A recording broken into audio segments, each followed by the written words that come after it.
Hi everyone, comic reviewer here.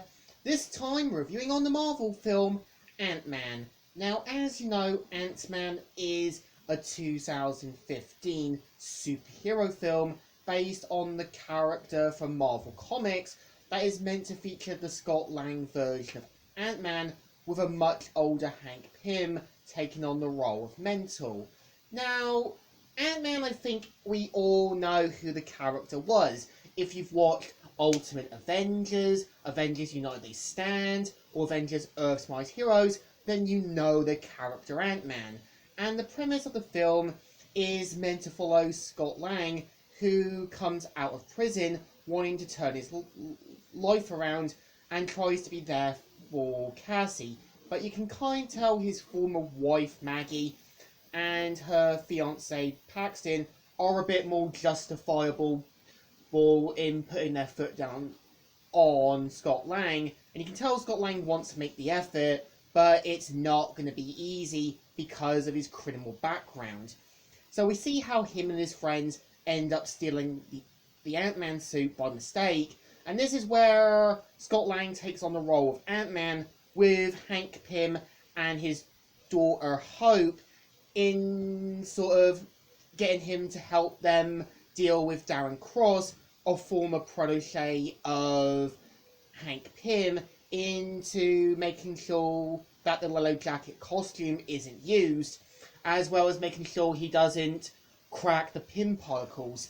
And I think the film, in my opinion, is like a mix of Mission Impossible mixed with the kind of superhero genre films. And I think the film really does work because you can tell Scott Lang does want to make the effort and kind of gets roped into the superhero work. You can tell Hank Pym is meant to kind of be a bit more cautious of what Darren Cross can be and does see a lot of himself in Scott Lang. And you can tell Hope does want to try and make things right, but it's kind of clear that her and Hank do have some problems getting along. And I would say it's not a bad idea to use Scott Lang as the main character, but I always kind of felt Scott Lang was the more handyman version of Hank Pym. I think what made Hank Pym work as a character in Avengers Earth's Mightiest Heroes, the cartoon, you could tell he was a guy who put things to impossible standards and felt like he could help the villains. And we saw how Hank put a lot of those standards onto himself and the other Avengers. And I always kind of felt if there was a movie based with Hank Pym, I always kind of felt you could have had a much younger Hank Pym being played by Jake Abel and the actress who played Glimmer for Janet. I could always sort of saw it that mainly Janet's father working with Hank Pym into working on the Giant Man project, and I always kind of felt you could have had Risa DiMera as the main villain, being played by Sarah Paulson. I've always felt that Rhea DiMera was kind of like a dark mirror to Hank Pym. And I think it could have had Hank Pym working with Bill Foster, Eric O'Hadley, and other members from the sort of Ant-Man and Giant Man team into making sure the Giant Man project doesn't get used.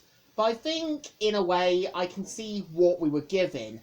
It was a movie that was meant to be a mix of Mission Impossible mixed with the kind of Italian Job mixed with superhero genre film. And yeah, it gives you a good introduction to what some of the ants are. And we see how, yeah, Scott Lang has to kind of use his environment and try to learn how to become bigger and smaller. And I think, to me, is that, yeah, I do kind of feel Darren Cross does feel a bit like a Lex Luthor wannabe, and I feel like he's just not really that much of an interesting character. But I think if they did use the Rita DiMera Yellow Jacket character, it could have been better, because I do think Marvel do have a habit of using lesser-known characters and wasting some of their potential. Well, Greg Weisman with, say, Young Justice and that can definitely save a character when he knows when to do a DC project. The same with the team behind the 2002 Ninja Turtles cartoon. And I feel Ant-Man definitely shrinked itself, but definitely left a pretty good movie. It's not bad, it's still good, and still great. So it still deserves a thumbs up. Still good, and still alright. So, Comic Reviewer here, signing out.